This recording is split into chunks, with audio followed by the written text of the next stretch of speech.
Ramon, boa noite. Começo contigo, Ramon, por gentileza. Boa noite, Cícero. Boa noite, Zezinho. Boa noite, Samuel Costa. Boa noite, Buiú, meu querido. Fazia dias que nós nos víamos, é um prazer revê-lo. Sempre um prazer revê-lo. Boa noite, Juninho. Boa noite, Zemiel, Igor. Boa noite a todo o pessoal da técnica, os trabalhadores da REMA que mantêm o programa no ar. Boa noite a você que nos assiste, nos prestigia e muito nos honra com a sua audiência. Para você que a gente vem fazer o debate com ordem e decência, como diz o Zé. E um abraço, um beijo a todos, todas e todes que nos assistem. Olha, Cícero, o CNJ ele tem um relatório de 2021, onde ele aponta que 98 juízes no Brasil vivem sob ameaça. Porque todo criminoso, toda organização criminosa, toda bandidagem, quando se vê prestes a ser condenada por um juiz que cumpre a lei, eles partem para a ameaça contra o juiz. Eu lembro que tinha um juiz aqui do Mato Grosso, se não me engano, chamava Odilon, que ao processar um grande contrabandista... Odilon de Oliveira? Isso, eu acho ele é uma lenda em Mato Grosso do Sul. Isso, o juiz Odilon, porque processava o tal do comendador, que era um grande traficante ali do Mato Grosso. Comendador de Cuiabá, Isso, essa história mesmo. Comendador Arcanjo. Exatamente. O juiz, ele foi ameaçado. E ele dormia no fórum. Eu conheci ele, viu, Ramon? Foi? Desculpa, eu conheci ele e ele andava com 2 seguranças. E dormia grudado, no fórum. Dormia no fórum, andava, porque eu trabalhei na TV Morena, em Campo Grande, e ele já andava com 2 seguranças, porque ele é casca grossa, né? O João de Oliveira é casca grossa. E já depois, com esse negócio do Arcanjo aí sim que ele reforçou a segurança. Exatamente. E o CNJ, lá no relatório de 2021, que é o mais atual que tem, o CNJ apontava que no Brasil, dos quase 19 mil juízes em exercício no Brasil, 98 estavam sob ameaça. A maioria juízes estaduais, 4 federais, enfim. Depois a gente mostra a tabela, depois eu peço para o pessoal da TED colocar a tabela, mas nós temos juízes ameaçados no Brasil pelo exercício da sua função de juiz, a sua função jurisdicional, que é apreciar os casos e, diante da lei, dizer qual é a decisão do Poder Judiciário. Olha aí a tabela que eu falava. Essa tabela mostra quantos juízes são ameaçados. São 90 da Justiça Estadual, 3 da Justiça do Trabalho, 1 do Tribunal Superior, um ministro, 4 juízes federais, ou seja, em 2021, ali 98 juízes ameaçados no Brasil. Pode voltar para mim. O que nós estamos vendo com relação ao ministro Alexandre de Moraes não é novo para quem ocupa o cargo de juiz no Brasil, para quem exerce a magistratura. É muito comum que os criminosos, que a bandidagem, elas passem para a ameaça do juiz quando se vem numa situação de premente condenação. E isso é uma coisa que sempre acontece. Todo marginal, todo bandido, todo criminoso, ele parte para atacar o juiz, para que, a partir da ameaça que ele faz contra o juiz, ele obtenha uma sentença favorável a ele. Isso se chama coação no curso do processo. É isso que os criminosos hoje estão fazendo contra o ministro Alexandre de Moraes. Estão ameaçando o ministro com uma série de mecanismos, inclusive articulados com o Estado estrangeiro, para que ele não dê a sentença e, ao mesmo tempo, coagindo lateralmente os outros ministros do Supremo Tribunal Federal para que eles também não deem a sentença.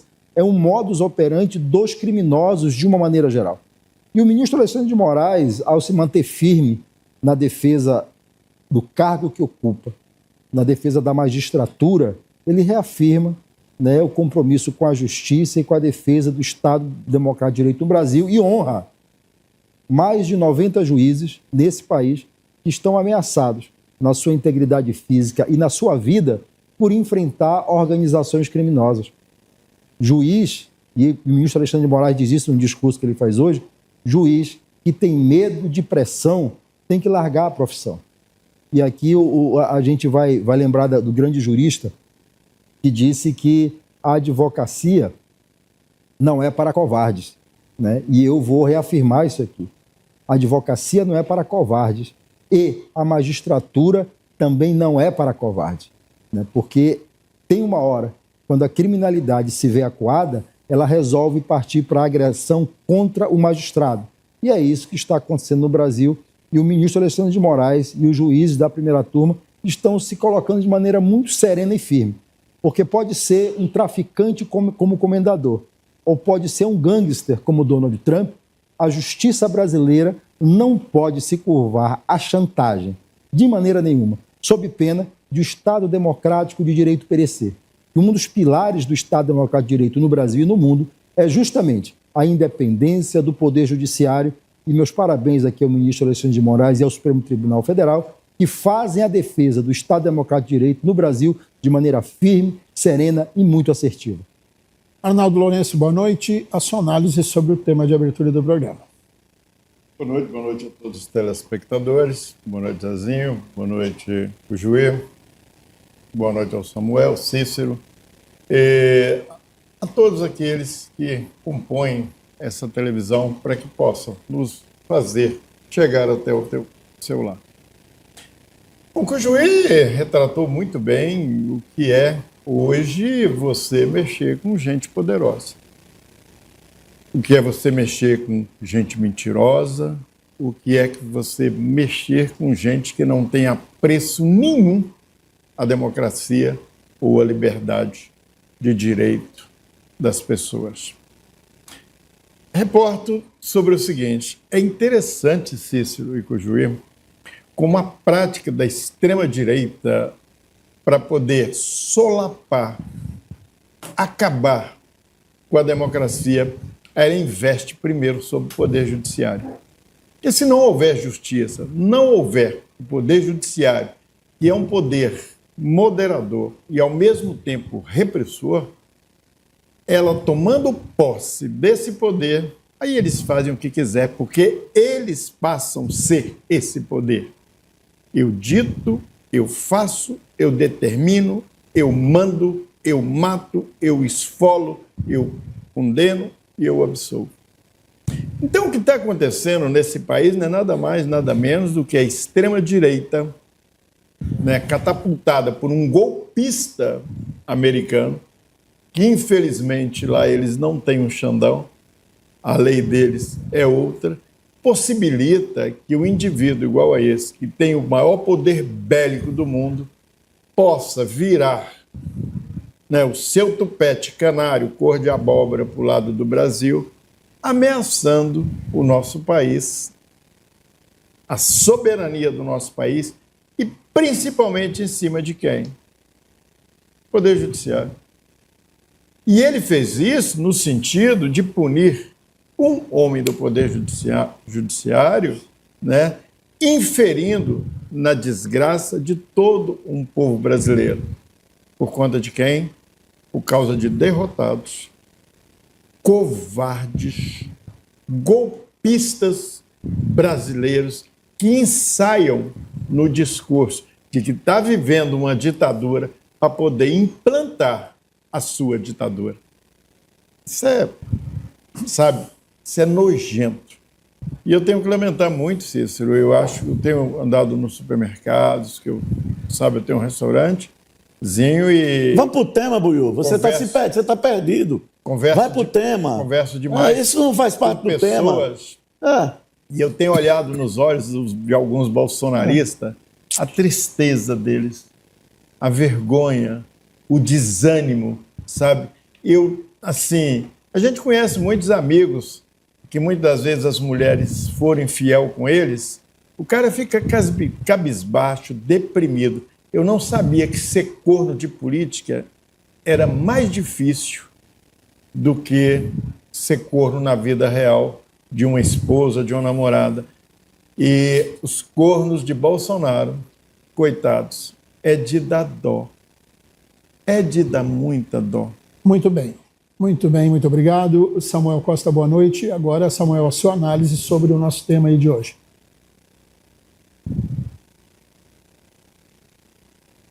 Samuel Costa, sua análise sobre o tema de hoje. Boa noite a todos os telespectadores, debatedores, internautas, nossa equipe da Rema TV, Cícero Moura, Arnaldo Buiú, Amor Juiz, Zezinho Santos. Hoje é um dia histórico. Pela primeira vez houve, né, uma dissonância de armas, né, de debatedores em desfavor da direita. Sempre é 4 integrantes ou 3. Pela primeira vez nós temos 3 debatedores progressistas e um da extrema-direita, que é o Zezinho Santos. Estariam eles envergonhados? Eu acho que sim, né? Nesses momentos, pessoal, todo mundo abandona. E os últimos a pularem, né, ou os primeiros a pularem do navio são os ratos e ratazanas. Então aqui eu quero parabenizar o Zezinho Santos pela coragem de dar cara a tapa nesse momento tão difícil para a extrema-direita brasileira e para o bolsonarismo.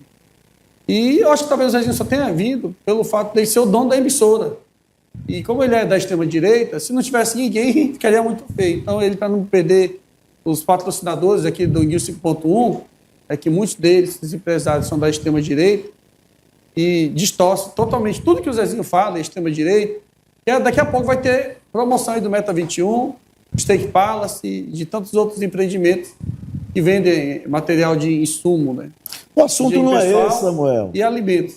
E o Zezinho ficou raivoso, né? Abandonado. Então, Moisés, Ricardo e Companhia Limitada Carrate. Não abandone. Não, o Carrate é um cara até meigo, educado, é um cara coerente, centrado, isso. Centrado. Então, esse cara da extrema-direita, porque o Carrate consegue dialogar com ele. Consegue dialogar. Ele está envergonhado. Tá, sim. O professor Porto consegue dialogar. Agora, Moisés, Ricardo e Zezinho, poxa, só sobrou o Zezinho aqui, o dono da emissora. Você está esquecendo o Chico Holanda. O Chico Holanda agora é secretário adjunto de comunicação do governo do Estado. O que tem isso a ver? Não pode mais ir, porque fica ruim para ele, né? Tem que intermediar.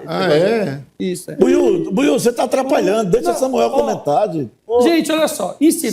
Cícero dá um zoom na cara do Zezinho aí, ó. Olha, envergonhado. Ó. Filma aí o tio Chico aí, por favor. Olha aí, ó. Olha a cara dele, ó. É um programa que todo tem mundo audiência. te abandonou, Zezinho. Aí vocês ficam jogando conversa isso. fora, pô. Porque tem que ressaltar. Olha só, Moraes avaliará a preventiva do Bolsonaro após ouvir a PGR.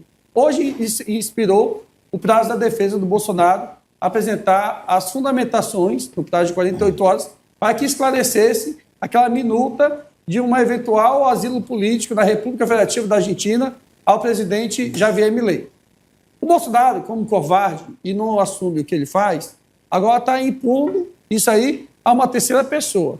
Em vez dele assumir a responsabilidade, acho que vai indiciar aí até a mulher do Eduardo, enfim, de alguém, por essa trama.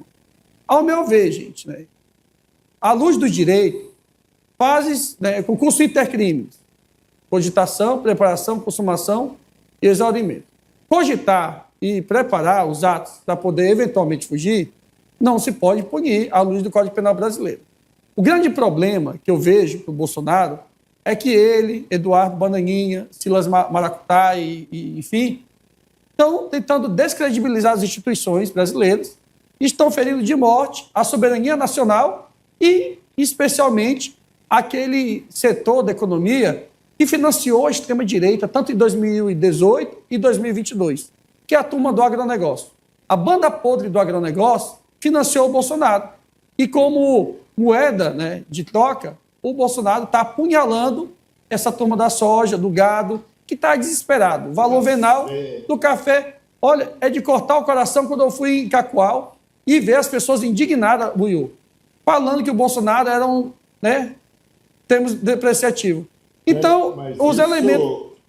No centrão, no núcleo. Inclusive, viu? Não, eu sei, não, porque o Buiú é nosso cara, debatedor especial. O pessoal que fala não é de deficiência, não, é especial porque merece, pode interromper. A situação aqui atinente à Procuradoria-Geral da República, pessoal, vai ser, não precisa adivinhar, vai ser antagonizar os argumentos trazidos pela defesa do Bolsonaro. E eu acho que nem os advogados do Bolsonaro acreditam mais nele, né? Se você pegar aí o melhor advogado do Brasil, o Cacai, não consegue arrumar jeito. Você pegar a expertise do Ramon, do Arnaldo Buiú, de qualquer profissional do direito que você conheça, não vai conseguir salvar o Bolsonaro da cadeia. A questão agora, a tese de defesa do Bolsonaro, para tentar minimizar, é pegar um laudo do Albert Einstein, do Sírio-Libanês, de pós-doutor da USP, psicanalista, psiquiatra, especialista em psicomotricidade, e dizer que o Bolsonaro é inimputável, que ele é doido. Porque fora isso, minha gente, não tem como. E invocar também a lei do Estatuto do Idoso, dizer que é uma pessoa idosa, que precisa de tratamento médico, porque antecipar a prisão do Bolsonaro, ao meu sentir, só vai servir para antecipar o calvário dele.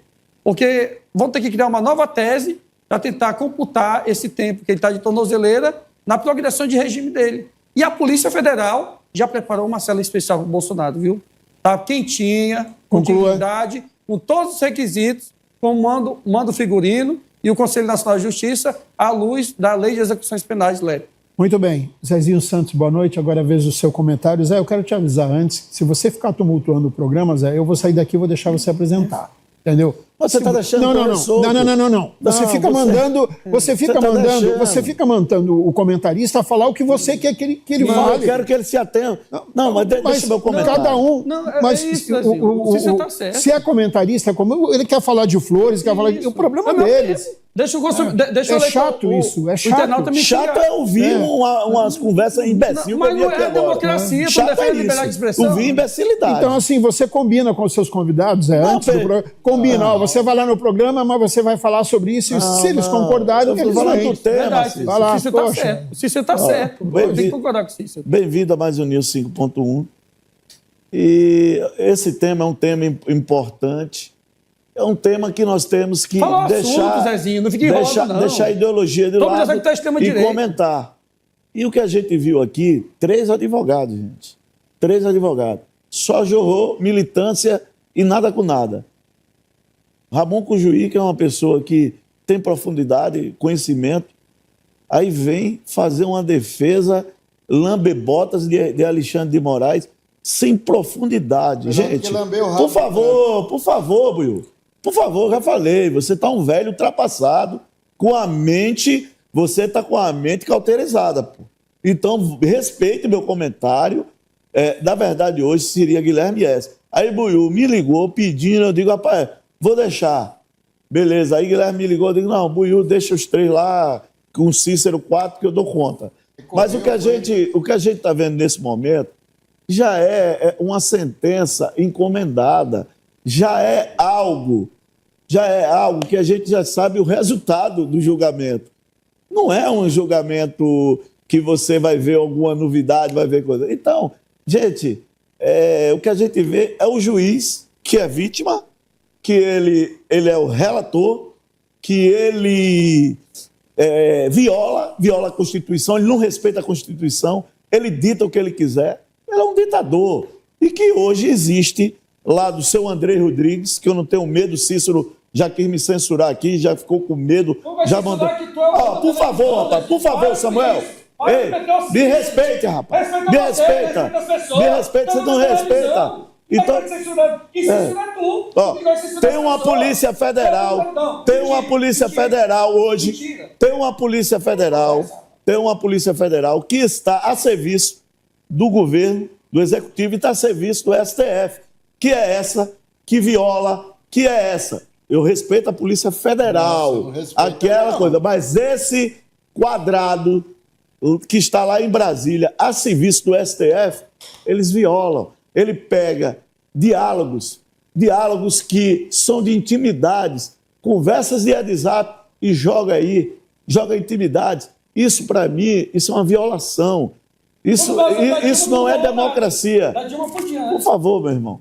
Então, o que a gente está vendo é o seguinte, se Eduardo Bolsonaro foi lá para os Estados Unidos e foi o seguinte, foi buscar o seu direito, o direito de peticionar, o direito ele existe e ele está correto, embora eu não concordo com os posicionamentos dele e da maneira que ele se posiciona. Ele vai para a emoção e ele acaba errando, mas o direito, o PT, quando pediu Lula livre, ele não concordou com a justiça, não concordou com o STF, que com o juiz e o puxadinho deles, junto com o presidente, disse, é um STF acovardado. Um STF, foram para a rua para falar que era o STF acovardado. E hoje, lambe-botas do STF, Ramon Cujuí. Vocês são uma vergonha. Vocês estão fazendo com o país, é um crime. Vocês querem combater um crime, como é que se diz? Com outro crime. E você é crime. Por favor, Buiú. Por favor, Buiú. Tem educação é princípio. Você, já lhe falei, você virou ultrapassado. Você virou um velho do momento. Eu não tenho nada com a idade, eu vou ser velho um dia. Mas você devia... você é velho um dia, mas você perdeu a linha do bom senso, se atrapalha. Então, o que eu quero dizer há um julgamento em curso que a gente está vendo que mudou toda a forma do julgamento. Então, o que nós precisamos nesse momento para o país é que os ministros do STF, que não tem como parar, ele já disse que não recua um milímetro, e ele, cada dia que o Trump coloca alguma coisa, alguma sanção, alguma resposta, a vingança dele é os filhos de Bolsonaro e Bolsonaro. E agora Silas, que daqui a pouco nós vamos falar. Gente, isso é vergonhoso. O que o país está vendo, está assistindo, é algo assim que é uma loucura que esse ministro Alexandre de Moraes sabe. É o poder autoritário, totalitário. Então, o que nós precisamos nesse momento é ver os aloprados da extrema esquerda, pelo menos fazer esquecer a ideologia que não consegue e vem aqui se apaixonar pela prisão de Bolsonaro. Alexandre de Moraes não tem coragem de dar uma preventiva em Bolsonaro. Eu já falei 200 vezes, ele não tem coragem. Tanto é que ele vai decidir até segunda. Eu quero ver ele dar a preventiva de Bolsonaro. Não, eu quero ver, ele vai manter. Eu quero ver, porque ele sabe que ele violou. Ele sabe que ele é um violador. Ele viola a Constituição. Muito bem. Só falar umas coisas, Zezinho. Primeiro, o Zezinho, né, o PT, quando ele recorreu ao organismo... Vocês buscaram o mundo. Nós buscamos, por quê? Porque existe uma coisa chamada Pacto Internacional de Direitos Políticos, né, que é o que o filho de Bolsonaro está fazendo. Não é. Deixa eu falar. Deixa eu falar. Não, eu respeito. Esquece a ideologia. Vem para a Texicidade. Vou para a Texicidade. Vem. Eu quero que você dance na Texicidade. Eu espero de você um advogado baixando o nível do debate e adorando e batendo palma para Alexandre de Moraes. O Partido dos Trabalhadores recorreu ao Comitê de Direitos Humanos da ONU porque o Brasil é signatário do Pacto Internacional de Direitos Civis e Políticos de 1966 e que foi ratificado pelo Congresso Nacional em 1992. Ou seja, o procedimento foi jurídico. Foi apresentado ao Comitê de Direitos Humanos da ONU o processo para apreciação. Foi isso que foi feito. Ninguém foi pedir ao ditador de plantão que aplicasse sanções contra o judiciário brasileiro. Entendeu? A tal da Magnitsky, né, essa conversa fiada, é uma lei imperial que está sendo aplicada contra juízes do mundo inteiro. Não sei se você sabe, mas os juízes do Tribunal Penal Internacional... Aos tiranos do mundo. Eu estou dizendo aos tiranos. Vai parar, Zezinho? Aos tiranos. Os juízes do Tribunal Penal Internacional e o procurador do Tribunal Penal Internacional que acusou Netanyahu e que o procurador que acusou e os juízes que emitiram a nota, a ordem de prisão contra Netanyahu, e diga-se de passagem, são os mesmos que processaram Putin e emitiram uma ordem de prisão contra Putin. Esses juízes do Tribunal Penal Internacional, que é um órgão criado pelo Tratado de Roma, estão sancionados pela Magnitsky. Por quê? Porque contrariam os interesses pessoais de Donald Trump, que chefia a maior organização criminosa do mundo, que é a extrema-direita mundial. É disso que a gente está falando.